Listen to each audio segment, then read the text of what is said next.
dear co-chairs, members of the Secretariat, dear colleagues, my dear friends, honorable members of the JPA, I have been honored in my capacity as former president of the OACP's Parliamentary Assembly and former co-president of the JPA to say a few words on the occasion of the celebration of the Cotonou Agreement 20 years of existence. Chers amis, que de succès engrangés depuis les ambitieux débuts de notre coopération en 1975. Nous n'avons pas toujours été d'accord sur tout. Mais quoi de plus normal dans un ménage où le divorce n'est ni envisagé et encore moins envisageable?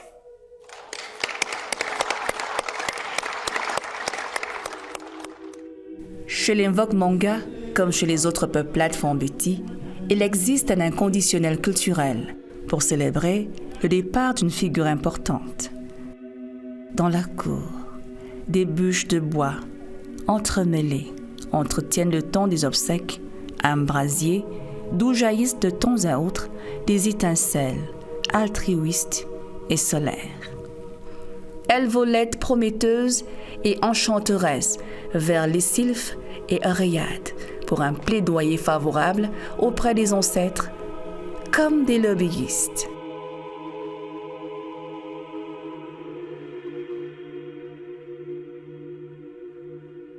Le berceau modeste, mais le caractère bien trempé, très tôt, cet homme démontre de fortes prédispositions au travail acharné.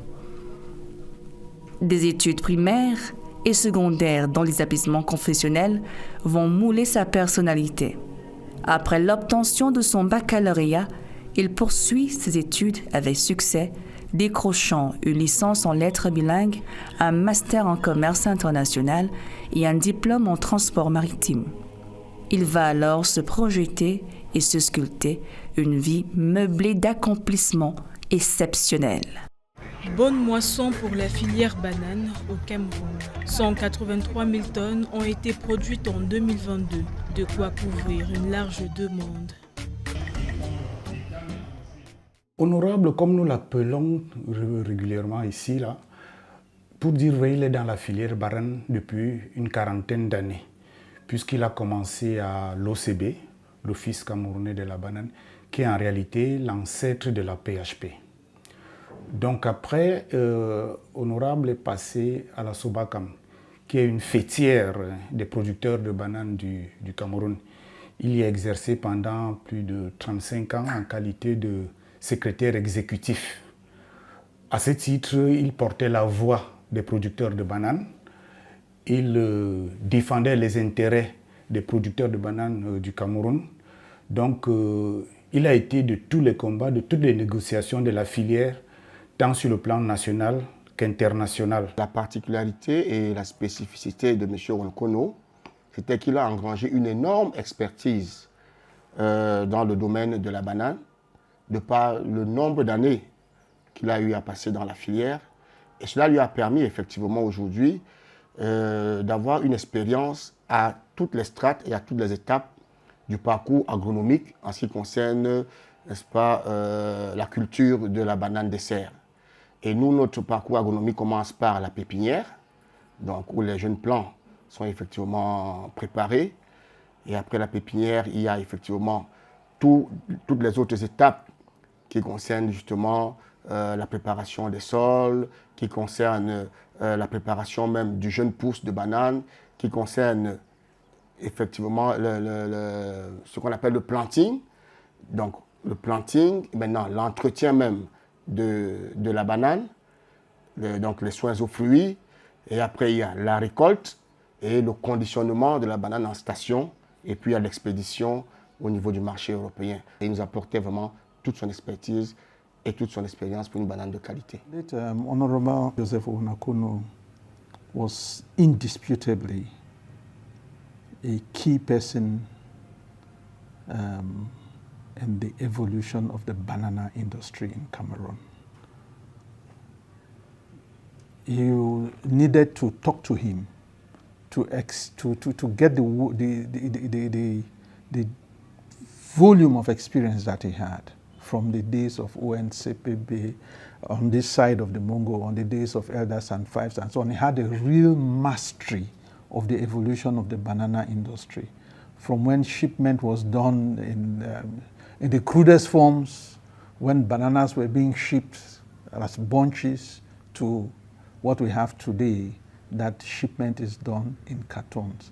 He had a mastery of every detail of that evolution. Le feu incarne la vie, l'énergie et la persévérance. C'est une force qui éclaire et qui unit. Joseph Owen Kono a traversé la vie en apportant lumière, chaleur et inspiration à tous ceux qui croisaient son chemin. Monsieur Owen n'était pas qu'un simple patron, un simple supérieur hiérarchique, c'était comme une sorte de mentor professionnel qui avait cette tendance à accompagner ses équipes. Il faisait des propositions. Il n'était pas juriste de formation, mais son intelligence, son expérience faisait qu'il comprenait très facilement les sujets qu'on avait à traiter, la délicatesse de certains sujets, et il était force de proposition, et avec lui, véritablement, le travail se déroulait vraiment à merveille. Il nous a aidé à mettre de l'ordre, à faire le ménage, à voir clair dans la situation foncière de l'entreprise, à structurer et à organiser, à planifier de manière rationnelle les relations de l'entreprise avec les communautés riveraines, mais également à donner corps à leur conformité normative. Cette activité a la particularité que nos plantations sont riveraines à d'autres personnes. Donc très souvent, on est amené à avoir soit des conflits, soit des relations avec les riverains. Et il arrive parfois que ça ne se passe pas très bien, que la communication ne passe pas très bien. Et M. Onakono était très prompt à accompagner. Quand il était interpellé, il ne se contentait pas d'envoyer un collaborateur, il était là pour donner un conseil, pour dire comment il faut s'y prendre. Et c'était quelqu'un de très accessible. Monsieur Ona était pour moi à la fois un patron, un ami et un frère aîné. J'ai fait la connaissance de Monsieur Ona à l'occasion d'un accident sur l'axe lourd Douala-Yaoundé, le 17 janvier 2000. Je fais un tonneau. Celui qui arrive après moi me ramasse et me conduit à l'hôpital central, aux urgences. Il prend tout en charge sans me dire qui il est. C'est au moment où il voulait me quitter que je lui ai demandé, mais au fait, qui êtes-vous? Pour me venir en aide ainsi. Il m'a donc remis sa carte de visite. J'ai été marqué par ce geste. Et le hasard a voulu que je me retrouve dans la même boîte que lui, comme collaborateur. Vraiment le hasard. Quelques années plus tard, j'arrive ici, très exactement le 9 novembre 2006. Et depuis ce temps-là, j'ai été à ses côtés. Monsieur Wona, sur le plan professionnel, il était un homme très strict, mais toujours sur la cordialité. Donc, ça a été toujours un plaisir de travailler avec lui, parce que si bien il était un peu strict dans la démarche, c'est toujours un travail comme des amis, en réalité. Il a beaucoup travaillé avec nous, il nous a supporté de manière énorme dans le suivi de nos dossiers et de toutes les activités qu'on doit mettre en place.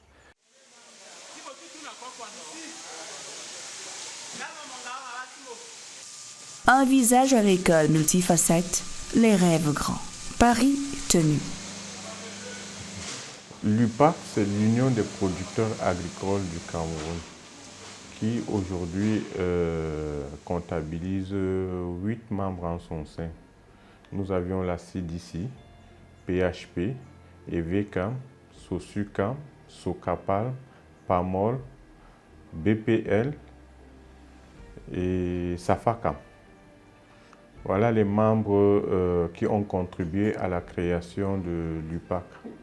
Et Antérieurement, nous avions l'USPAC, cette union syndicale qu'on a transformée par l'apport de M. Joseph Owona en UPAC pour essayer de faire réintégrer plus d'entreprises agricoles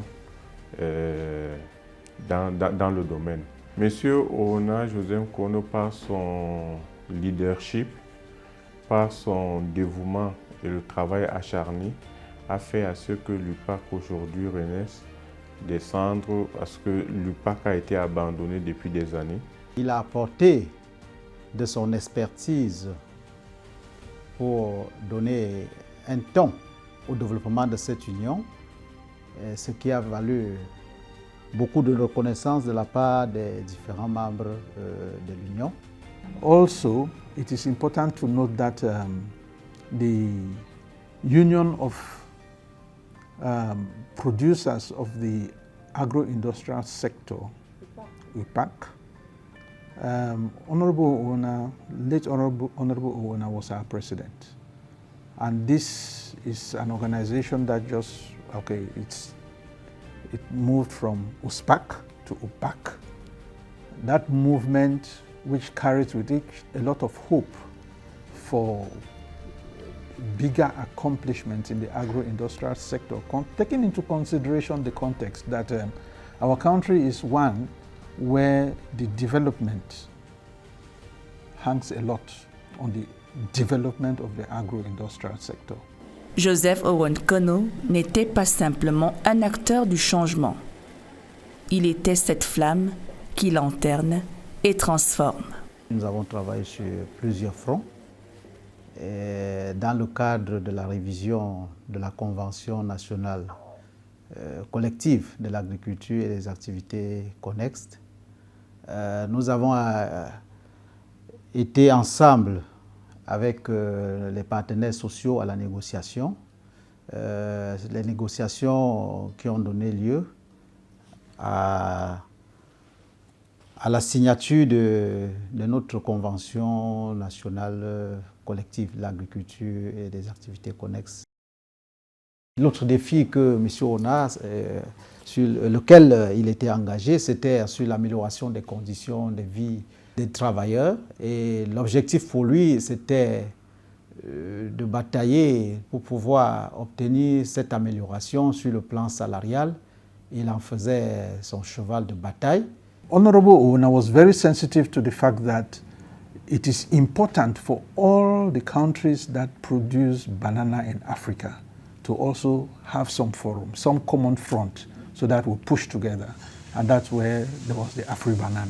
And he, interestingly, was our president, again, of AfriBanan, which was, the main producers are Ivory Coast, Ghana, Cameroon. So I think that late Honorable Owona has done a lot for the banana industry in Cameroon.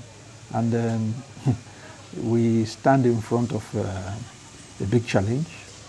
It's a big vacuum to be filled, and we hope that God will guide us to be able to do what has to be done to make sure that the industry does not suffer because of his demise.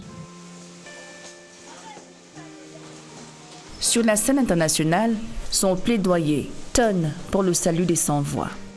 Engagé dans les négociations entre l'Union européenne et les pays d'Afrique, Caraïbes et Pacifique. Cet accord permet de s'arrimer de manière plus décisive aux ODD.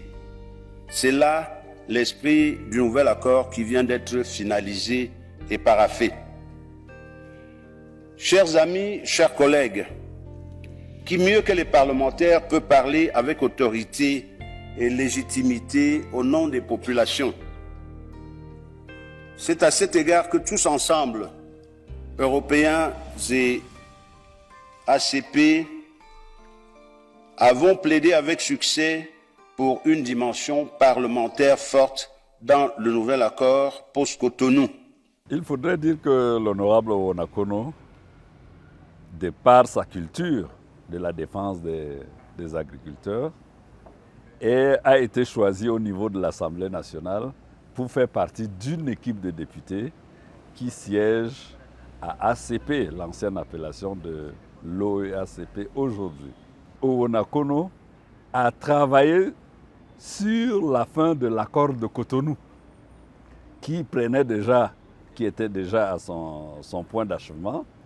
Et c'est lui qui a assuré la transition entre l'accord de Cotonou et l'accord de Samoa, qui est en cours aujourd'hui et qui est mis en œuvre aujourd'hui. Et il le maîtrisait au bout de doigt, texte par texte, parce que pour gérer une telle assemblée, il faut avoir une parfaite connaissance des textes qui régissent effectivement l'Assemblée parlementaire paritaire.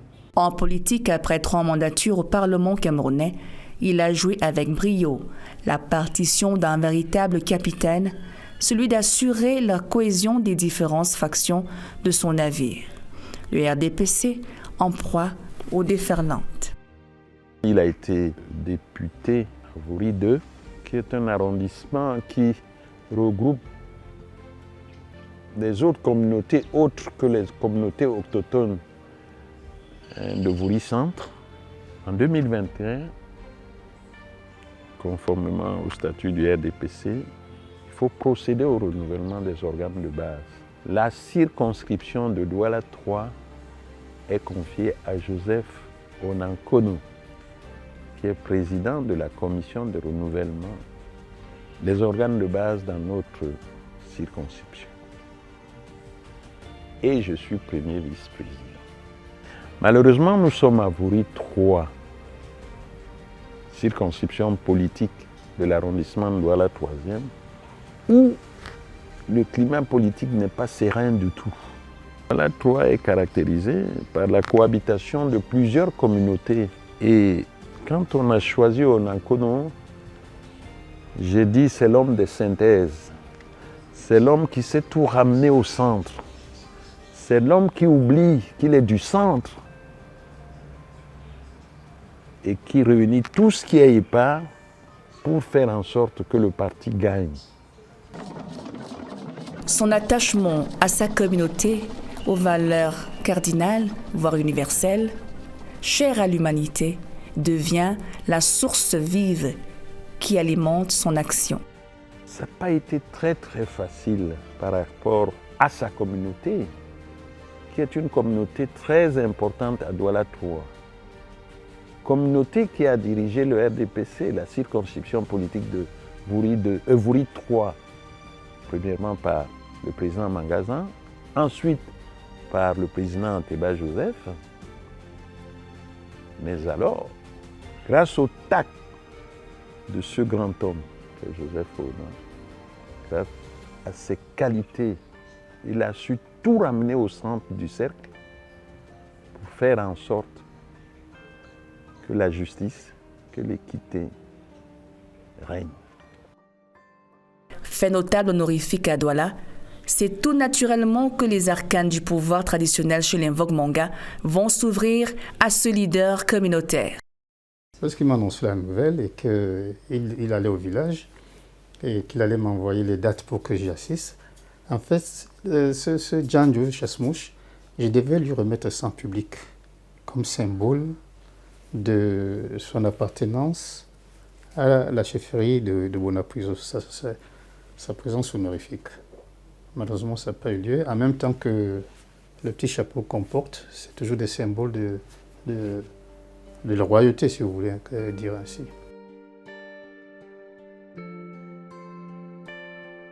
Fervent croyant, laïc très engagé, sa générosité pour l'Église a redessiné le faciès de bien des chapelles.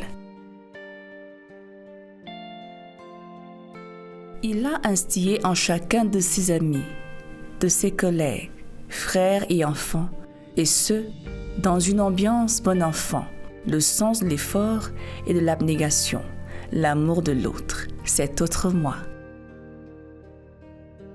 On croit les gens qui ont marqué votre vie ou votre carrière éternelle. Évidemment, c'est une illusion. Monsieur Ona reste et restera ce caractère fort, cette intelligence brillante, ce don politique, j'insiste là-dessus, ce charisme et cette détermination à faire bouger les lignes. Et même les montagnes dans la filière banane du Cameroun. L'une des plus grandes choses que j'ai retenues de l'honorable Ouanakono, c'est le fait, c'est la résilience. De ne jamais se laisser décourager par des obstacles. Jamais, jamais. Le plus grand souvenir que je retiens de Joseph, ce sont ses derniers messages dans lesquels on a partagé des messages précisément pour savoir s'il va bien. Il m'a répondu d'une manière cordiale et amicale dans laquelle il m'a dit « Ronnie, ne vous inquiétez pas, tout va bien ». Et je garde ça pour moi. Donc vraiment, dans mon esprit, elle est toujours là. Honorable, pour moi, c'était d'abord un diplomate, un négociateur. Il a été de tous les combats de la filière banane, sur le plan national et international. Il incarnait l'élégance, au propre comme au figuré. Au figuré, c'était quelqu'un qui avait le mot juste. Il avait le mot fin. Il avait le mot précis. À côté de ça, il pouvait alimenter ses échanges d'anecdotes, de piques, mais de recadrage velouté. Aujourd'hui, l'expérience que j'en tire de lui, c'est quelque chose qui nous servira toute la vie. Chaque dossier qui était confié à M. Joseph Honorable Sa Majesté Oona est un dossier traité. C'est-à-dire là, on pouvait dormir tranquillement, sans réflexe, sans quoi que ce soit, sans stress. Toutes les correspondances étaient tellement passées au peigne fin que la moindre virgule était checkée.